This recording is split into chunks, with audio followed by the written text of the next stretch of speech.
We were sitting on the couch.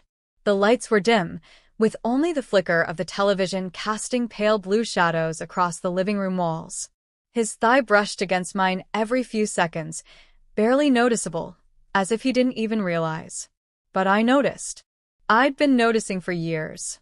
The volume on the TV was low. Everyone else had gone to bed. My husband had taken something for his back and passed out early. And his son, my best friend's boy, had asked if he could finish the movie downstairs before heading home. It felt innocent. At least, it began that way. Then his hand slipped. It wasn't dramatic. No sudden gesture. Just a slow, hesitant drift of his fingers between us. They grazed the outside of my leg. I froze. My breath caught. He didn't pull away, and neither did I. My chest lifted with a sharp inhale. The air between us thickened. The flickering images on the screen meant nothing now. Just movement, just shadow.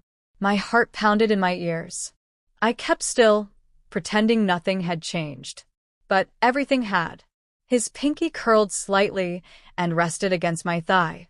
Intentional now. Not an accident. A choice. His breathing slowed. I could feel the heat of him beside me. Then he turned his hand, palm up. Open. Waiting. My fingers twitched in my lap. I didn't take it.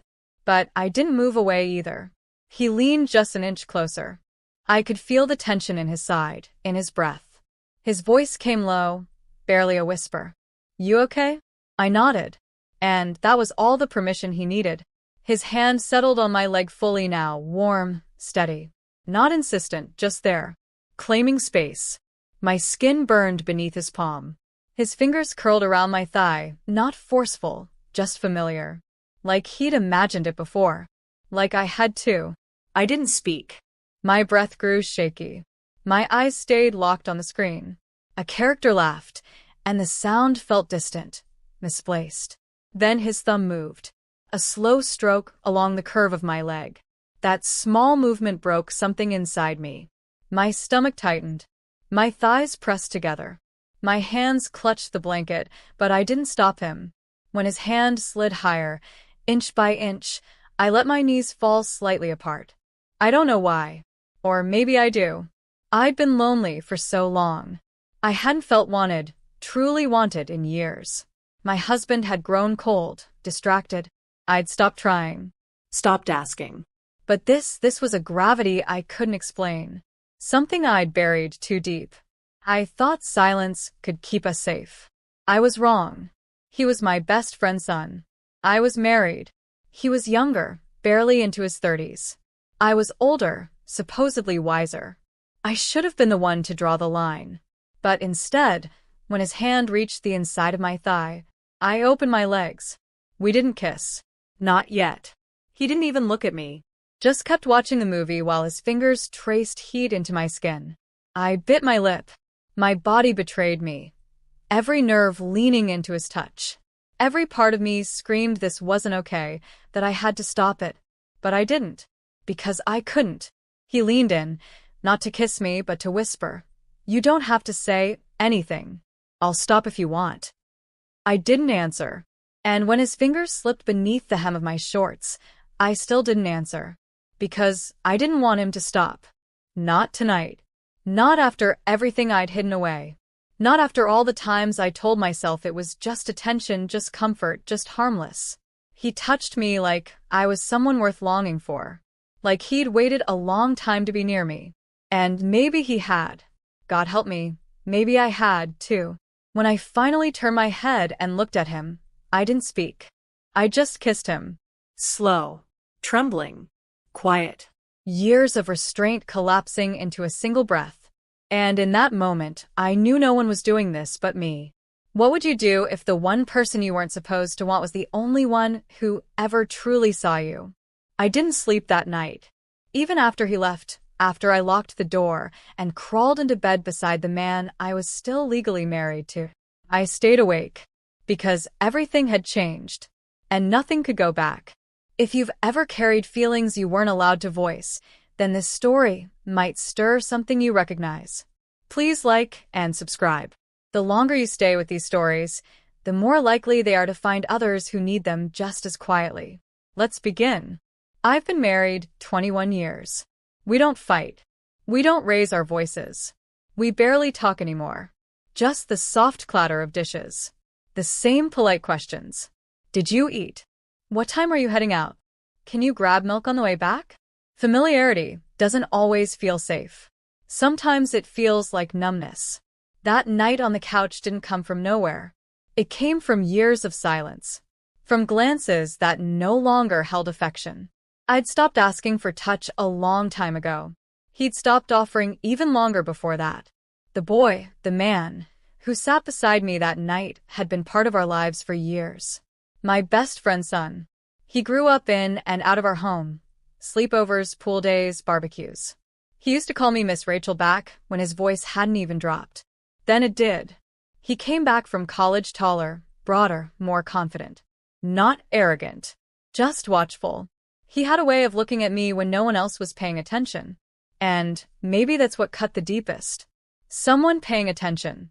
I remember once, maybe 2 years ago, after a storm knocked down part of our fence. My husband was out of town and I tried to fix it myself. I struggled with the gate for over an hour. He came around the corner, saw me sweating in the grass, and took the tools from my hands. He didn't say anything, just fixed it. But the way his hand brushed mine, solid, steady, that stayed with me longer than it should have. I told myself it was gratitude, that I was projecting, that I was tired. But it wasn't the only time. He lingered when we talked. Always asked how I was, not in passing but like he meant it. Like he could hear the things I didn't say. Once, during a birthday dinner for his mother, I was alone in the kitchen loading cake plates into the dishwasher. He leaned against the counter, arms folded, just watching. "Your eyes look tired," he said. I laughed. Tried to joke. "You'll know what tired is when you hit your 40s. But he didn't laugh. "I think I'd still recognize that kind of tired," he said. Even then, I should have walked away. Instead, I stood there with the rinse water still running, my chest tight, my hands damp. I didn't say anything. That was the first time I felt it shift. He wasn't a kid anymore. And I wasn't invisible to him. That realization terrified me. But it also sparked something in me that I hadn't felt in years. Not lust. Not just that. Presence. Someone truly seeing me. He started staying over more often when he visited. Said he liked how quiet our house was. My husband enjoyed having another man around, someone to help with the yard, lift heavy things. I didn't complain. I told myself it was harmless, even when I'd see him shirtless at the breakfast table, coffee in hand. Nothing had happened, until it did. But even before that night on the couch, I was unraveling. Quietly, privately. I'd lie in bed beside my husband and feel like a ghost, like something left behind but not yet gone. I'd look at my aging hands and wonder when they stopped being touched with desire and became tools of utility. When I looked in the mirror, I no longer saw beauty, only function. He brought something back I didn't know I'd buried. Not love, not fantasy, just aliveness. That dangerous, intoxicating ache of being noticed. And the more I tried to deny it, the deeper it sank into me. He used to sit beside me like family. Now he sits beside me like gravity. I think I always knew something was coming. I didn't know what or when, but something. And part of me, the part one don't like to admit still exists, wanted it. I just didn't know it would arrive on a quiet night with the television flickering and his hand resting on my thigh like it had always belonged there. There's a kind of silence that doesn't fill a room. It tightens it. That's what it felt like every time we were alone after that night in the kitchen. We didn't talk about it, but it lived in the way we moved slower, more carefully, or maybe not careful enough. He started helping more, grabbing groceries, fixing the broken drawer, replacing a porch bulb. At first, I told myself he was just polite, that this was who he was. But then came the moments that weren't about help, just closeness. Like the night I stayed up late folding laundry. Everyone else was in bed. He came in quietly, barefoot, shirt hanging low off one shoulder. "You're always doing something," he said. I laughed. "That's adulthood for you." He leaned against the dryer. "You ever stop?" I didn't answer, because I didn't know how. I remember that moment so vividly.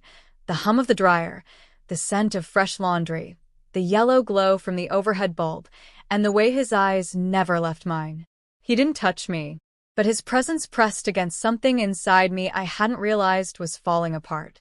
It wasn't always so obvious. Sometimes it was subtle. A lingering glance, a hand brushing mine when passing the salt, a voice too close to my ear when the room was loud.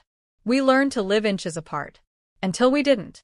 One evening, my husband had gone out for a reunion dinner. It was just the two of us again. The kids were gone. The house felt too quiet. Too big. He was in the den, feet propped up, flipping through channels like he belonged there. "I can't find anything decent," he muttered. "Try the old movie channel," I said, settling beside him on the couch. "At least those don't pretend to be better than they are," he said, stopping on an old black-and-white film. Humphrey Bogart. Slow dialogue. Lots of shadowed eyes and smoke curling in the air. We sat in silence, the kind that buzzes behind your ribs. I could feel the heat of him beside me. Not inappropriate. Just present. His knee touched mine. Not intentional, but not entirely accidental either. I didn't move. Then I felt it, his hand grazing lightly over my thigh. The most delicate shift. Not bold. Not aggressive. Just there. I kept my eyes on the screen, but inside, everything jolted. He didn't move his hand any further. He just left it resting there, waiting for me to pull away, to stand up, to say no, to do something. But I didn't. Not for minutes. The TV flickered silver across the room. Outside, a dog barked in the distance. Inside, the only sound I could hear was my own breath, slow, shallow. "I should move," I said quietly. His voice was almost inaudible. "Do you want to?" I didn't answer. I should have stood up. I should have laughed it off, scolded him, said anything about boundaries. About what was he thinking? Or just said, "Don't." But I didn't. Instead, I let the silence stretch longer. His thumb began to move in slow, rhythmic circles over my jeans. Gentle, as if he were learning me through fabric. I turned toward him slowly. His eyes didn't hold mischief. They held hesitation, fear, and something else, something I didn't want to name because it mirrored everything I had been trying not to feel for months. "I shouldn't," I whispered. "You haven't," he replied. I hated that it made sense. And I hated that I didn't stop him. It didn't begin with a kiss. It began with breath, mine, catching in my throat, his ghosting over my cheek. We sat there, still pretending to watch a movie neither of us had followed for at least 10 minutes. The room was dim, lit only by the flickering screen and the faint amber glow from the hallway nightlight. The rest of the house was asleep. Or empty. I couldn't remember anymore. Everything had gone muffled, like the moment had slipped beneath the surface of real life. I turned toward him again. My heart thudded just once, heavy. His hand was still resting on my thigh, his thumb tracing the seam of my jeans like he didn't even realize. But he did. We both did. I could have said something. Cleared my throat. Laughed. Said his name in that sharp, parental tone to shatter the spell. Instead, I whispered, "I've thought about this." His eyes didn't widen. He didn't look surprised. He just nodded, barely. "Me too." The kiss came then. Quiet. Close. Uncertain. His lips soft and trembling against mine. It didn't feel like something we were getting away with. It felt like something breaking open. I don't remember leaning back, but I found myself against the cushions. The blanket still folded beside me. My hand pressing to the back of his neck as he hovered above me. My shirt bunched under my ribs. His body not heavy, just real. Firm. Close. There was no rush. But everything felt urgent. His palm slid under the hem of my shirt. His skin was hot, too hot. I gasped before I could stop myself. He paused. "I can stop," he said gently. But my hand was already on his back. "Don't." I said it too fast. Too desperate. Like if I gave myself another second, I'd change my mind. And I would have. If I'd let myself. But I didn't. I tilted my chin, closed my eyes, and let myself feel what I had been starving for, not just touch, but to be seen. Truly seen. Not as a wife, a mother, a responsible woman in her 40s. Just as someone who still needed something. His lips moved down my neck. Slow. Deliberate. Each breath pressed into me like a confession. I trembled. Not from fear, but from the weight of every boundary crumbling at once. The couch creaked as he shifted.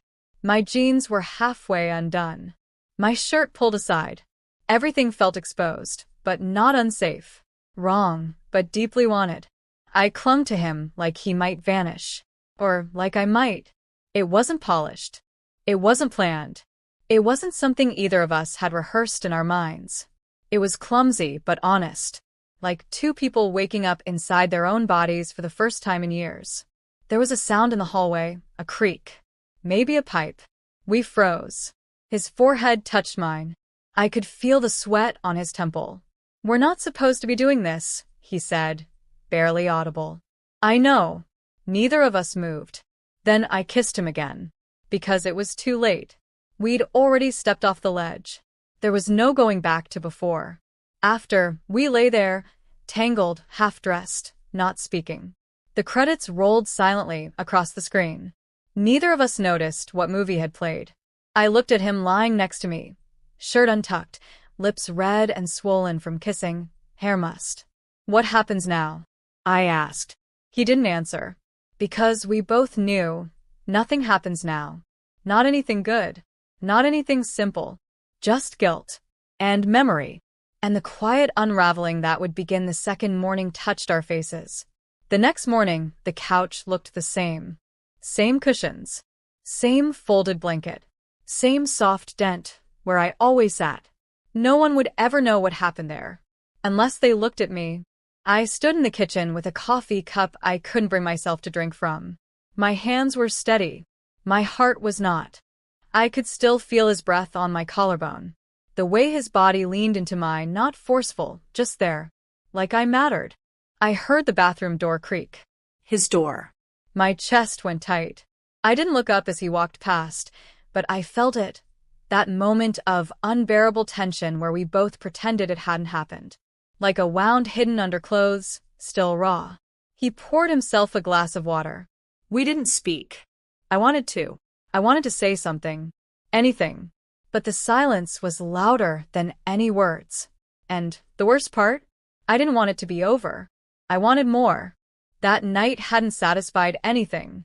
It had awakened something. Set it on fire. I caught myself watching the hallway whenever I passed.